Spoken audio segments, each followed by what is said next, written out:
Hello, cricket premio, and to all the kind strangers who chose to click on this video. Welcome to Spotify by Prachi. I am Prachi Khandelwal और India versus Bangladesh ICC champions trophy 2025 में India ने अपने campaign की क्या धमाकेदार शुरुआत कर दी है।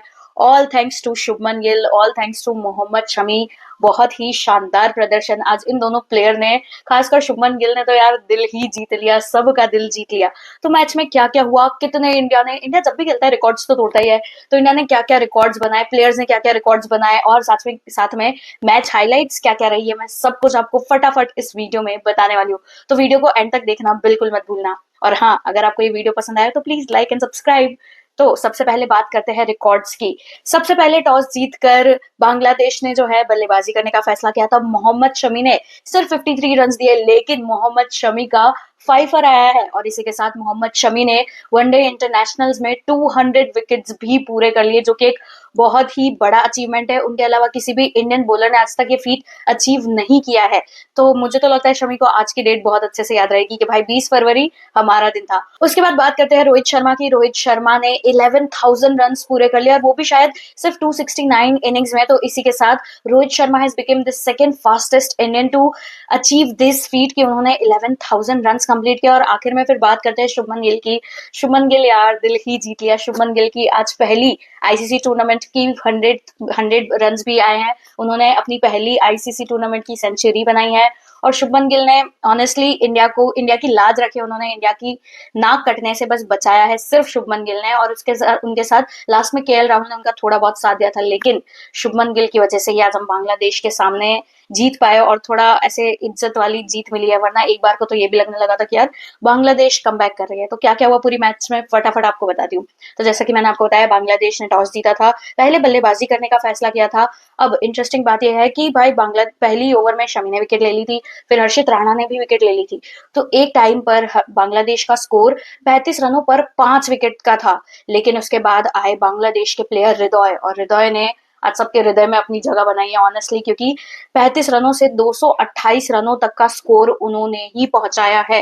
तो बांग्लादेश की टीम काफी शुक्रगुजार होगी हृदय की कि भाई उन्होंने थोड़ी बहुत, क्योंकि लगा था कि भाई बांग्लादेश क्या 100 रन भी पूरे कंप्लीट कर पाएगा, लेकिन all thanks to Hriday and not very thankful to बीच में वो जो इंडिया की बॉलिंग थी, जो कि इतना बड़े रन को बनाने दिया, वरना वहां पे भी रोक सकते थे क्या यहाँ पे। आप मुझे कमेंट करके बताना कि 3 स्पिनरों को रखना सही डिसीजन था या फिर अर्शदीप को जगह मिलनी चाहिए थी। ये आप मुझे कमेंट करके बताना। चलते हैं इंडिविजुअल स्कोर की तरफ। तंजीद हसन ने 25 गेंदों में 25 रन बनाए थे, थोड़ा बहुत उन्होंने सही खेला था। उसके बाद सौम्य सरकार ने 0 रन पर आउट हुए थे। सौम्य सरकार जो कैप्टन थे बांग्लादेशी टीम के, वो भी 0 पर आउट हो गए थे। नजमुल हुसैन शांतो, फिर उसके बाद मेहदी हसन मिराज, जिनसे बहुत उम्मीदें रहती है आमतौर पर, वो भी सिर्फ 5 रन बनाकर आउट हुए थे। उसके बाद जैसे कि मैंने आपको बताया, हृदय ने 118 गेंदों में 100 रन बनाए थे। मुशफिकुर रहीम ने भी, विकेट कीपर जो है बांग्लादेशी टीम के, वो भी 0 पर आउट हो गए थे। जाकिर अली ने वहां पर थोड़ा बहुत साथ दिया था हृदय का, और इसी वजह से जाकिर अली के भी 114 गेंदों में ही सही, लेकिन 68 रन बनाए थे। 68 रन की अच्छी पारी खेली थी उन्होंने।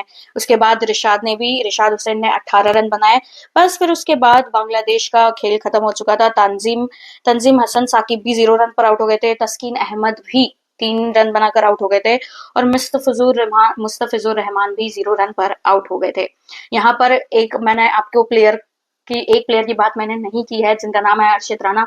हर्षित राणा ने भी आज 3 विकेट्स ली थी, और अक्षर पटेल ने 2 विकेट ली। यहाँ पर वो कैच नहीं भूल सकते जब अक्षर पटेल का जो है हैट्रिक होने वाला था, लेकिन कप्तान रोहित शर्मा ने वो कैच ड्रॉप कर दिया था, वरना अक्षर पटेल की आज हैट्रिक हो जाती और एक बहुत बड़ा रिकॉर्ड अक्षर पटेल यहाँ पर बना सकते थे। लेकिन यहाँ पर रोहित शर्मा की तरफ से थोड़ी सी गड़बड़ी हुई थी। बहुत इजी सा कैच था, लेकिन रोहित शर्मा ने पोस्ट मैच प्रेजेंटेशन में बोल दिया कि मैं शायद अक्षर पटेल को बाहर कहीं डिनर पर लेके जाऊंगा आज या कल में, ताकि उसका जो है भरपाई कर सकूं। फिर उसके बाद आई इंडिया की बैटिंग। इंडिया में शुरुआत हुई थी रोहित शर्मा और शुभमन गिल ने।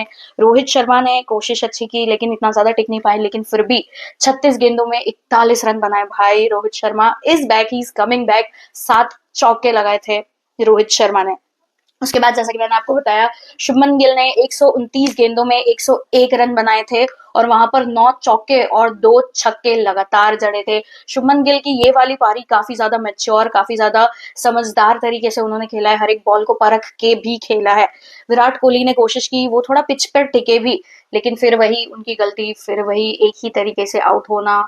विराट कोहली पता नहीं कब वापस अपने पुराने फॉर्म में आएंगे और रियलाइज करेंगे कि he can still do it. मतलब फिट हो आप, ठीक है, आप 40 तक खेल सकते हो, जैसा कि सहवाग बोलते हैं विराट कोहली के लिए, आप 40 तक खेल सकते हो, लेकिन सिर्फ फिटनेस ही एक चीज नहीं होती, आपको अपनी लेंथ, आपको अपना इंटेंट ये भी देखना होगा और बार बार सेम मिस्टेक्स रिपीट नहीं करनी होगी। तो विराट कोहली ने 38 गेंदों में 22 रन बनाए थे। उसके बाद श्रेयस अय्यर आए। श्रेयस अय्यर से काफी उम्मीदें थी, लेकिन श्रेयस अय्यर ने भी ठीक ठाक, थोड़ा डिसअपॉइंटेड। विराट कोहली तो चलो थोड़े फ्लॉप ही गए, लेकिन श्रेयस अय्यर से मैं भी थोड़ा डिसअपॉइंटेड थी।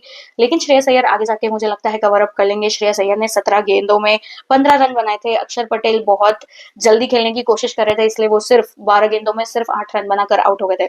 उसके बाद KL Rahul, I think KL Rahul पे वो फिफ्थ पोजीशन काफी सूट कर रही है और इसकी वजह से उन्होंने 47 बॉल्स खेली, 47 गेंदों में उन्होंने 41 रन बनाए, 41 रन, जहां पे उन्होंने 2 बहुत ही शानदार छक्के लगाए थे और एक चौका भी लगाया था और शुभमन गिल का साथ भी दिया था। तो ये थी ओवरऑल इंडिया की बल्लेबाजी। मैं आपको बता देती हूँ कि बांग्लादेश की तरफ से किस किसने विकेट ली थी। तस्कीन अहमद ने एक विकेट ली थी, मुस्तफिजुर रहमान ने एक विकेट ली थी और रिशाद हुसैन जो है उन्होंने 2 विकेट ली थी, जिसमें से एक विराट कोहली की भी थी। प्लेयर ऑफ द मैच का खिताब जो है वो ऑब्वियसली शुभमन गिल को मिला था, लेकिन मुझे लगता है मोहम्मद शमी को भी मिलना चाहिए था because of the fifer he took, because of the records that he achieved.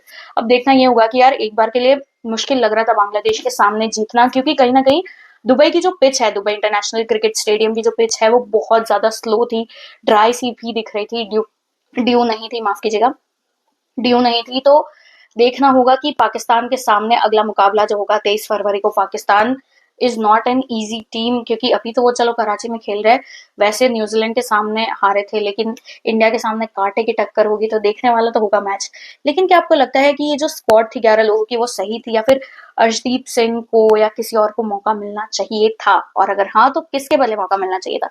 ये सब कुछ आप मुझे कमेंट करके जरूर बताना, और कैसी लगी आपको ये वीडियो ये भी कमेंट करके बताना। और ऐसी ही और वीडियोस के लिए please like and subscribe Spotify by Prachi.